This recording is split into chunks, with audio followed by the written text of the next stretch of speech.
Victory School of Beauty and Hospitality Management ly'ettendekero erikyasinze okubangula abayizi mu misomo egy'emikono. Tuyina ebisulo eri abava ewala, tuyambako n'abayizi okubafunira emirimu. Jangu weewandiise kati oleme kufikkira. Tusange Nateete ku bitaala oba kuba ku ssimu noti 7 293 729 oba noti 755 155 422. Victory School of Beauty and Hospitality Management. You're fake, motherfucker.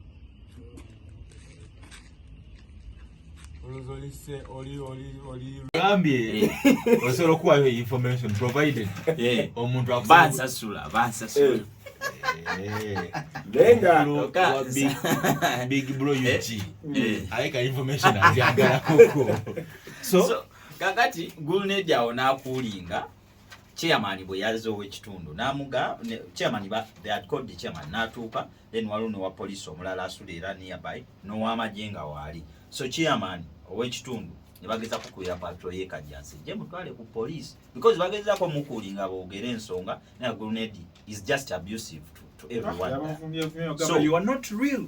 Byabadde bingi of course ebigambo byabadde bingi nnyo ebibi naye at the end of the day na relaxing kati I left when they had called the patrol to come and nice you say where was the friend kubanga ogama oli yabadde naye I think ye yabadde mukutya olwokuba nti munne bamukutte atenga security ye mukutte and of course babadde already amanyi bali offended so kati ngali yeka ne mugamba why don't you try to call other people maybe abamanyi bajja baba stewing nagamba I'm trying to call then nagamba ne Granade Ayogedde naye akulinge n'agaana so that was the state of it naye nga nawuliddeko nti bamukutte bamala ne bamutta anti kibabaddeko era chairman bwe yazze yabagambye mumuteeka wa relaxing because bakizudde nti ali just high you know when someone is high yamugamba are relaxing nenga ye okitegeera takikiriza obwongo bwe bumulaga nti amaanyi agamba I'm a superstar in this country I'm a big person you know yayimba picha kati awo yayawukanye atya nowa respect me man so kakati ye embeera yabaddewo that is the time I left nga oziri musawa nga mmeka azadde musawa nga 5 kitundu ezekiro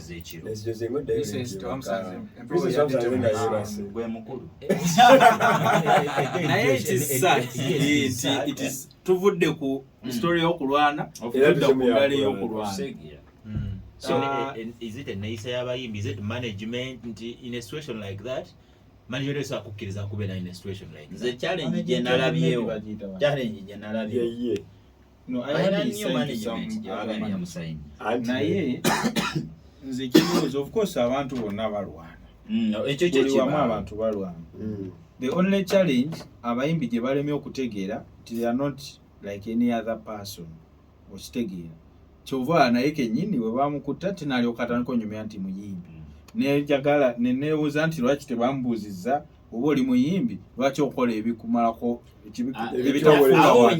big person one of the guy was security yamugambye because oli wa police yazze officer yabadde muleya yamugambye you man you're arguing with these men in uniform they can do you anything okitegeera ogezaako bate mputingo kola ki yamugamba why don't you relax kakati era ne bamubuuzaawo ne bamugamba bw'obanga oli muyimbi should you behave like this so kakati entitlement ye y'abantu abayina kyemuli that little fame or whatever fame you have okulowooza nti okay whichever but amateeka okay whichever fame you have you're not above the law you're not above the law first 100 abali famous tali towakanye famous is the word it's okay tewali awakanya the song no Granade no chenga no guy yamugamba obana abajasi chabatisanga bagamba tuno ye Granade ngate yabikira wano Nick guy was security bonna I can tell you abantu abo bonna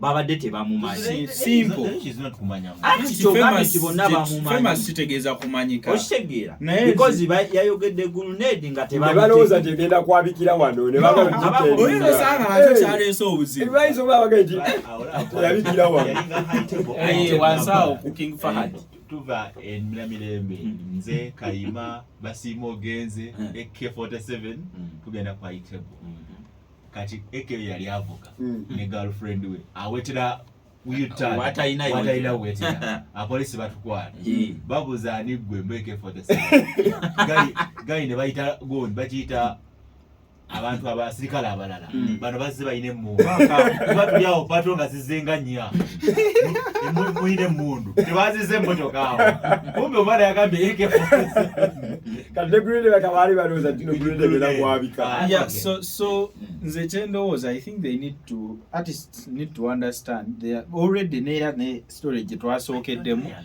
anti ulya ne story gye twasookeddemu is I gave you my opinion nti ndowooza companies ezi associating n'abayimbi bano tezibalabamu value nga gye balina kuba nayo. So they need to understand some of these things nga bagenda okubikola. For example, mulimu ne kidda era ne wali ku professionalism oba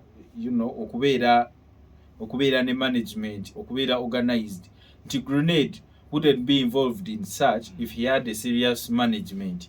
Baba manyi wali at any single time ne kyakolawo at all times. Because just imagine ng'omusajja bamukubidde esasi n'afa. What would happen to the industry? Abantu be batambula nabo because kati oli gwe yabadde naye yatuse nga ali helpless.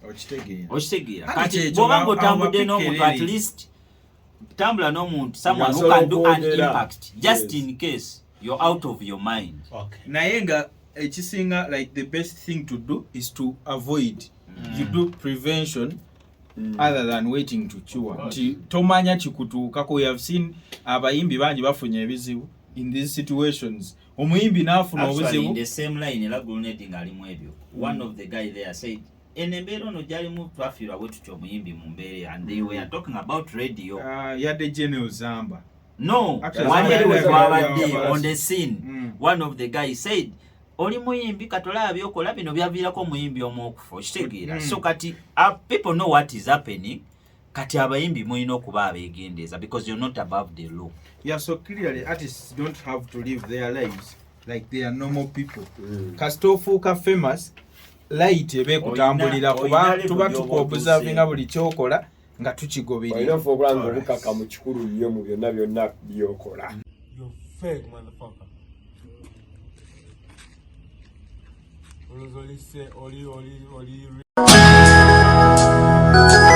Victory School of Beauty and Hospitality Management ly'ettendekero erikyasinze okubangula abayizi mu misomo egy'emikono. Tuyina ebisulo eri abava ewala, tuyambako n'abayizi okubafunira emirimu. Jangu weewandiise kati oleme kufikkira. Tusange Nateete ku bitaala oba kuba ku ssimu noti 7 noti 4 293 729 oba noti 755 155 422. Victory School of Beauty and Hospitality Management.